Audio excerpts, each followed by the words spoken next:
ఊరందరిది ఒక దారి ఉలిపి కట్టేది ఇంకో దారి అన్నట్టుంది అక్కడ తెలుగు తమ్ముళ్ళ వ్యవహార శైలి. రాష్ట్రమంతా అధికారం దక్కింది అన్న ఖుషి కనిపిస్తుంటే అక్కడ మాత్రం కయ్యాలతో కాలం వెల్లదీస్తున్నారు. అంశమే ఏదైనా సరే నిప్పు రాజుకుంటోంది. ఇటీవలే ఓ నాయకుడి హత్య జరగడం పరిస్థితిని మరింత దిగజార్చినట్టు కనబడుతుంది. ఎన్నడూ గెలవని చోట జెండా ఎగిరేసి కూడా ఎందుకీ కొట్లాటలు, ఎందుకీ విభేదాలు? సంతనూతలపాడులో సమస్య ఏంటి? తెలుగు తమ్ముళ్ల మధ్య తగువులు దేనికి? 25 ఏళ్ల తర్వాత గెలిచింది ఇందుకేనా?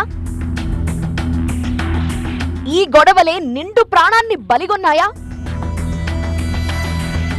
సంతనూతలపాడు నియోజకవర్గంలో ఇదే ప్రస్తుతం అధికార పార్టీ ముఖ చిత్రం. 25 ఏళ్లు ఇక్కడ పసుపు జెండా ఎగిరిందే లేదు.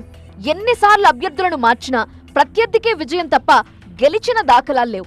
అలాంటి చోట మొన్నటి కూటమి గాలిలో విజయం సాధించింది టీడీపీ. దీంతో 1999 నుండి వినిపించని గెలుపు మాటని, కనిపించని విజయ దరహాసాన్ని ఈసారి ఆస్వాదించారు తెలుగు తమ్ముళ్లు.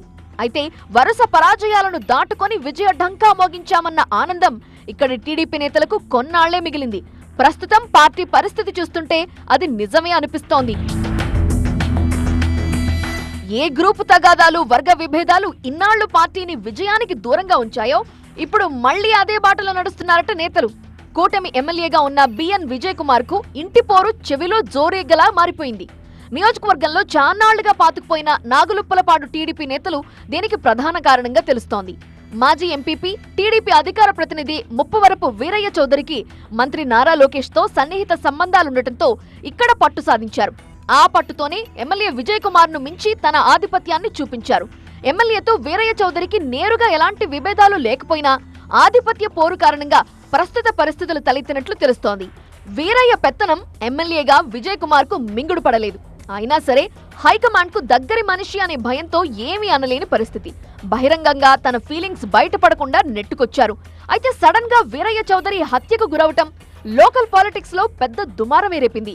పోలీసుల విచారణ మొదలుపెట్టడంతో ఎమ్మెల్యేతో సహా చాలా మంది నేతల్లో ఒక రకమైన భయం వెంటాడుతోంది. అధిష్టానం పెద్దలతో మంచి సంబంధాలు నెరుపుతున్న వీరయ్య చౌదరికి నాగులుప్పలపాడు మండలంలో మరికొంతమంది నేతలతో తీవ్ర విభేదాలొచ్చాయట. ఇక్కడ ప్రధాన ఆదాయ వనరుగా ఉన్న గ్రానైట్, ఇసుక అక్రమ రవాణా, రేషన్ బియ్యం మాఫియా వంటి వ్యవహారాల్లో ఎంతో కాలం నుండి అక్రమ వ్యాపారాలు చేస్తున్న కొంతమంది రాజకీయ నేతలకు వీరయ్య చౌదరి అడ్డుగా మారారట. తమ ఆదాయానికి గండి కొట్టడంతో పాటు రాజకీయంగా అణగుదొక్కుతున్నారు అనే ఆగ్రహంతో ఆయనపై వ్యతిరేక వర్గం కక్షగట్టిందట. ఈ పరిస్థితులు కొనసాగుతుండగా ఏప్రిల్ 22న వీరయ్య చౌదరిని ప్రత్యర్థులు హత్య చేయటం కలకలం సృష్టించింది. అమ్మనబ్రోలుకే చెందిన రాజకీయ నేతలు ఈ హత్యకు సూత్రధారులుగా ఉన్నట్లు తెలిసింది. టీడీపీకే చెందిన నేతలను, ఇసుక అక్రమ వ్యాపారులను కూడా నిందితులుగా తేల్చారు పోలీసులు. ఒకే పార్టీ, ఒకే ఊరు, ఒకే సామాజిక వర్గం అయినా సరే ఆధిపత్య పోరుతో అగ్గిరాజుకుంది. వీరగంధం దేవేంద్రనాథ్ చౌదరి, ముప్పా సురేష్ సహా ఇతర రాజకీయ నేతలతో పెరిగిన ఆధిపత్య పోరు కారణంగా వీరయ్య చౌదరి ప్రాణాలు కోల్పోయినట్లు తేలింది. వీరయ్య చౌదరికి local TDP MLA Vijay Kumar కి మధ్య సఖ్యత లేకపోవటం కూడా ఈ హత్య జరగడానికి ప్రేరేపించిన అంశంగా అనుమానం వ్యక్తమవుతోంది. వీరయ్య చౌదరిని హత్య చేస్తే ఎమ్మెల్యే నుండి సహకారం ఉంటుందని వారు భావించుంటారని ప్రచారం జరుగుతోంది. స్వతహాగా సౌమ్యుడైన ఎమ్మెల్యే విజయ్ కుమార్ ఈ తరహా హత్యా రాజకీయాలకు దూరంగా ఉంటారు అనే పేరుంది. వీరయ్య చౌదరిని చంపిన వారికి ఆయన సహకారం అందించలేదని విచారణలో తేలింది. అయితే కర్ణుడి చావుకి 1,00,000 కారణాలన్నట్టుగా తయారైంది వీరయ్య చౌదరి హత్యోదంతం. సంతనూతలపాడు నియోజకవర్గంలో కీలక నేతగా ఉన్న వీరయ్య చౌదరి హత్యకు దారితీసిన పరిస్థితులను హైకమాండ్ సీరియస్ గా తీసుకున్నట్టు తెలుస్తోంది.